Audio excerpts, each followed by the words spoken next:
Hi, good morning. Uh, Welcoming Venkatesh once again.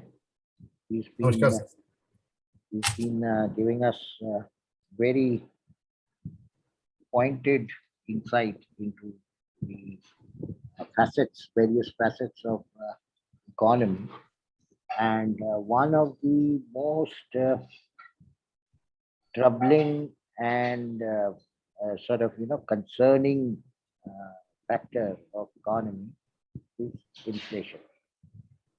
Whether I have money in my pocket or not, if with whatever amount of money I have, if I am not able to buy things that I need just because it costs a tad bit more than what it ought to cost in order for me to be able to buy it.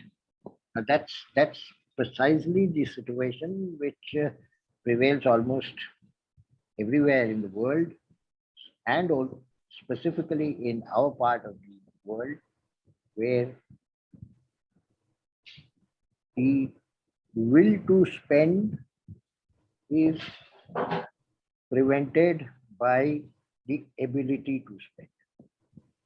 So I would first want MRV to sort of in a very brief way explain what is inflation, why it happens, and beyond what kind of level it becomes unacceptable. So MR. See, I will give a classical example of inflation as like blood pressure. Now, when you don't have blood pressure at all, it is 0 by 0. The systolic and the diastolic goes down to 0 by 0, you are dead. Okay.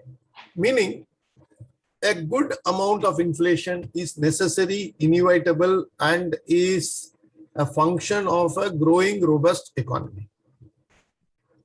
But excessive inflation is what we need to frown, like what we need to frown upon excessive blood pressure. You will necessarily have 120 by 80 or 130 by 80, which is a normal blood pressure. So we must distinguish between normal inflation and extraordinary inflation. Now, classically speaking, what Milton Friedman said is that when you have too much of money, chasing too few goods, it is inflation. Now, when RBI prints too much of notes and distributes it across for a variety of reasons, and that doesn't get absorbed within the economy because of a variety of factors, then, and the economy does not produce that amount of goods and services, concomitant to the amount of currency printed by the RBI or any central bank for that matter in that country, then you have this phenomena of inflation. Having said that, you must understand, RBI, when it puts in too much of money in the economy, the price of tomato goes up. When the price of tomato goes up, we all say it is inflation. But when the price of Zomato share goes up, we are very happy. And we say that is because of the sound economic policies of the government of India or whichever government. When it is asset which goes up, asset which is what, say 1 crore, because of too much of liquidity goes up to 1.5 crore, 2 crore, everybody is happy. Because prices of real estate goes up, prices of gold goes up, prices of share market shares goes up, we are very happy. We don't say it is asset inflation. Only when it comes to tomato and potato, we say it is inflation. We don't say tomato boom. We don't say potato boom. So, or we say very simply it is tomato and potato prices, which is food prices, fuel prices. All these are basically ingredients of inflation. We don't say tomato boom, potato boom, but we say stock market boom, real estate boom. You understand there is it is a terminological difference. I am only trying to explain to your lay viewer that for certain classes we use inflation, certain classes we say it is boom, or we attribute even to say that it is because of the sound economic policies. Now let us take the current scenario. In fact, the moment you called me a couple of days back and said, why don't we do this program on inflation? I just was looking at the stock market. The stock market, everybody who has understanding of economics and stock market comes to a uniform conclusion that the Indian stock market is extremely overpriced. Correct? But nobody is able to explain why it is like that. Now there is huge amount of money that is lying abroad. That is because President Trump, when he created this COVID, he created around $1 trillion of COVID chest. Every American was given $5,000, something like that. And so much of money came into the American banks. From American banks, $1 trillion may $50 billion, $20 billion if it comes to India, just a 0.5%, 1% is enough to set the stock market in India on fire. And that is what is happening. So when we talk of inflation, there are three issues that we have to link. One is asset inflation, or whether it is inflation of goods and services that we use in a daily life. Second, all inflation is monetary driven. And third, after globalization, if the water level rises in America, water level will rise in India also. So you have to connect all the three and then understand the idea of inflation. A small dose of inflation is acceptable. Runaway hyperinflation is something to be frowned on. Okay, so as very well explained, but what I could understand out of this, I'm a novice in this matter. So there is a seller's inflation and there is a buyer's inflation. So when you talk of the stock market boom, it's actually the seller's delight and not the buyer's delight. Whereas when you talk of tomatoes price rise, it is the buyer who is grieving and not the seller. So do you think that it's time now when we have gone into derivative measurement of prices, prices being measured, evaluated, and sort of triggered on the basis of derivatives rather than actual goods. So is this a good time to think of two different indices, one for the actual goods and the other for these derivative indexes, which actually are not real indexes.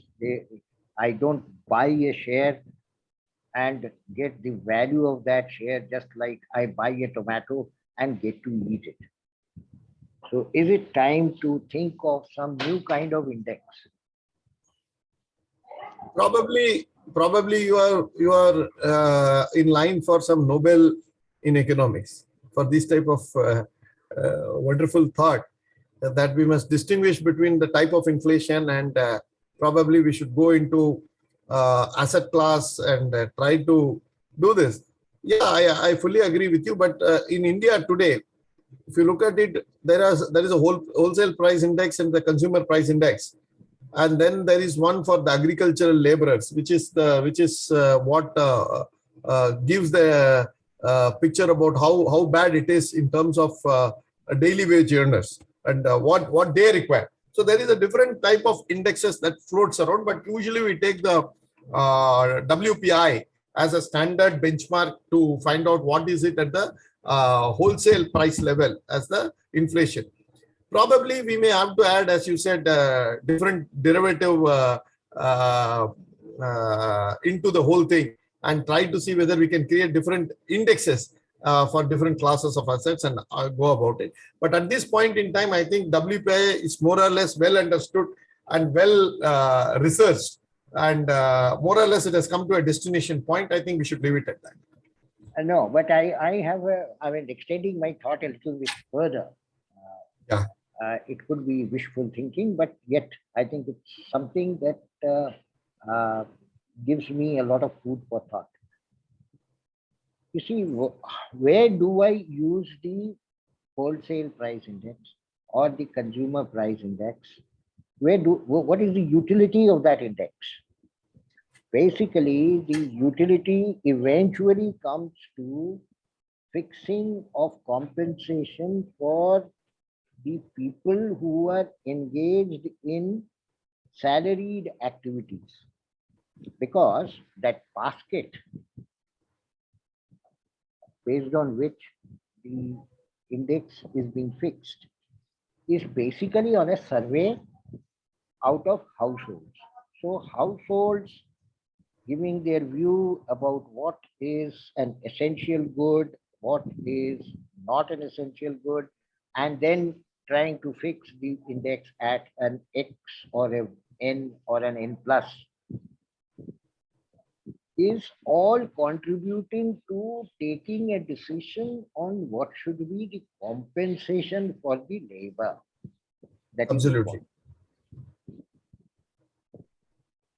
So my point is, if you are unwilling to consider a new index for stock market, why shouldn't the stock market index be also counted for fixing the compensation to the labor? If stock market booms, then the labor salary should also boom. But the problem will be if you link yourself with the stock markets. First is that not more than 3 or 4% of Indians are linked to the stock market. More than 1% actively trade in the stock market. Yeah. Now, if you start believing that the stock market is booming, so the economy is booming, so you are entitled to higher wages, or when the stock market falls, the economy is doing badly, so you are entitled to a wage cut. Could be extrapolating 1% of the data to the 99%. No, I would beg to differ on this, only on account of the fact that though there are not many direct users of the stock market, is not more than 3%, 4%, but the indirect participation through structured investment plans and others, SIPs and so all others, this put together, the DP is around 7%.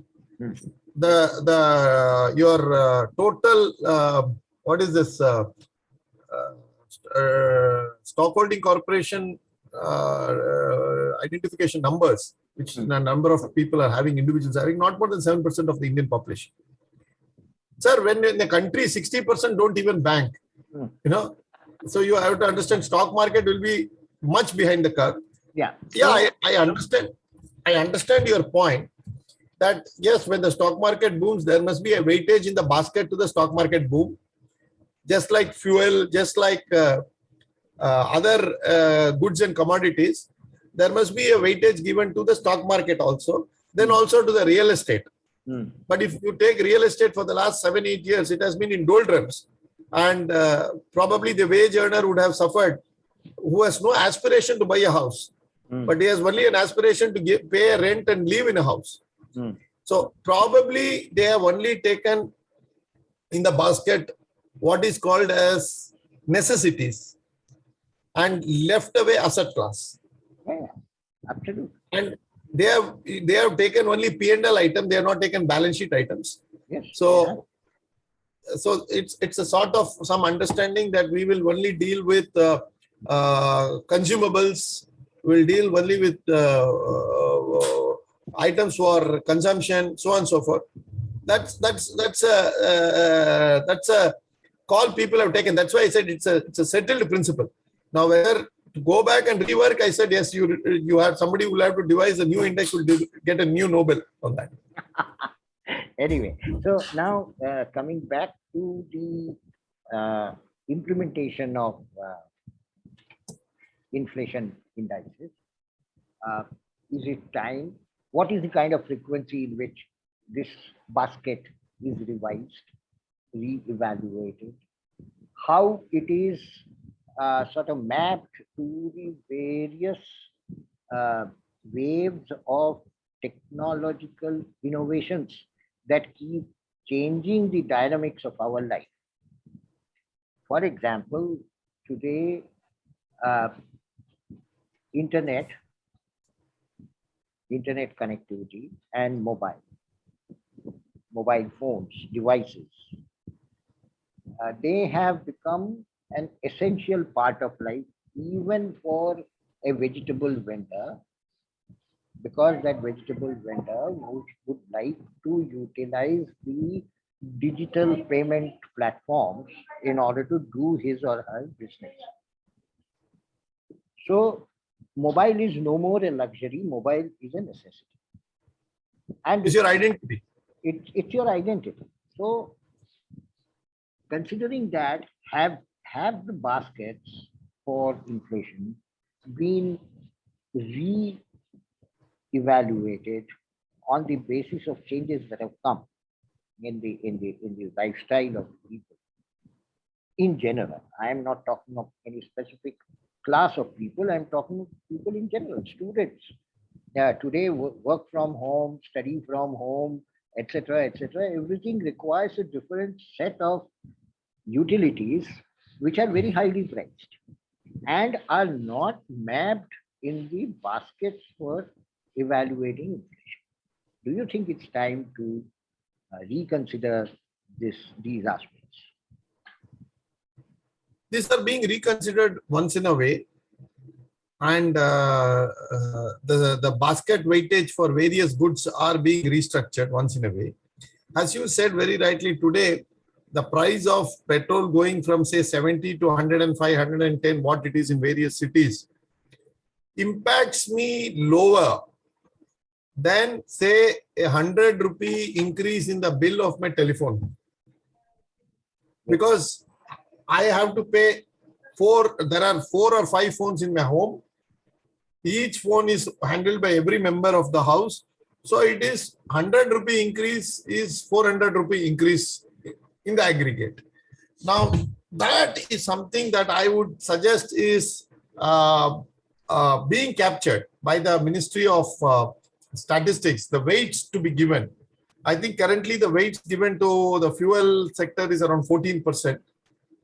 And there is some thought in giving 14% weightage is based on some surveys that says that we spend 14% of our total income on fuel per month of certain class of people whom they consider to be the representative family of the citizenry of Bharatvarsha. Okay. Now that may be done by some undersecretary who may think that a family living in East Delhi is representative of the family of all of India. Probably in Salt Lake, in Calcutta, or Mylapore in Chennai. That may be the representative family. But that's what it is. Now, all statistics, as they say in Yes Minister, can prove anything. And sometimes statistics can prove even the truth. You can use statistics to prove the truth also. In fact, at times it proves the truth, but generally,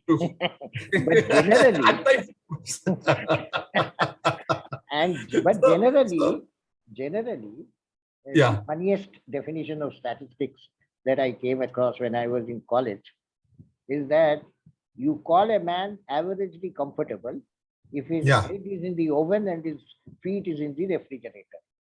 Correct. So that's average comfort. So statistics, Average. I think, is a bit of a misleading subject Yeah. in many Yeah. ways. But But we have, aggregation of data is very important, and to make the data sample as big and as reliable as possible. That is something important. I fully appreciate that point.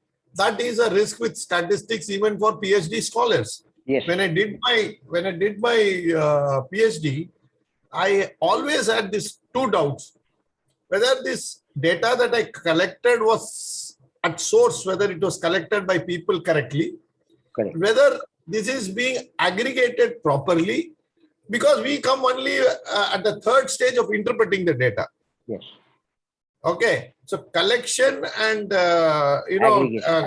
aggregation is something that we always have a doubt on any piece of data. So this is a vice that all statistical numbers suffer from, and we can't do away with it because we don't have an alternative. Like democracy doesn't have an alternative. Not that it is the best or the purest form of governance. We don't have any other alternative, so we have stumbled upon democracy. In my view, we don't have an alternative to statistics. No, I think, the alternative to appropriate collection and aggregation has somehow arisen. It has arisen. Yes. I will close this session with this remark that when digital dharna by a political party has become a reality, digital collection of data and aggregation should also be a reality. Yeah, it will happen. I have no doubt that digital voting will also come in very shortly. Yes. In fact, the Institute of Chartered Accountants of India, where I am a member, is, I'm told, seriously contemplating for an election to the council this winter. Is contemplating for voting through electronic means. Now, I don't know whether it will be successful. It will be free of flaws in the first run. But a small group of, say, 200,000 people, 300,000 people, the most educated set, are able to vote, and this can be used as a trial run. Probably 10 years down the line, we will not see election to the general elections in the way we go to the booth, press the symbol that we prefer. All these things may be done. We may just sit in the click of a mouse. We just vote our government. Yeah, we are moving digitally. Yes, your point is well taken. There is a serious issue on the nature of collection of data and aggregating such data, much less in terms of analyzing it by the government of India. And whichever party in power defends this methodology because it suits them, and whichever party goes to the opposition cries hoarse that this is primordial, this is antediluvial, this is Treta Yuga methodology of collection of data, and this was done in the precise way. Ram Rajya, in Ram Rajya, this is the method. This was done. So we have to necessarily move. And your point on two things that I thought as a takeaway. One is, of course, the digital collection of data. The second one I thought was to use bigger, better, and greater weightage to the asset classes. That the reworking of the basket, as you would say, has to be done in a more robust manner and to reflect contemporary aspirations of the people of this country. That is missing. There is a time lag, unfortunately. That is. Thank you, Hemar. Thank you for being with us. Thank you, sir. And thank you, it's been a lovely discussion, and we shall continue from here on. Yeah. Thank you so much. Thank you, sir. Pranam.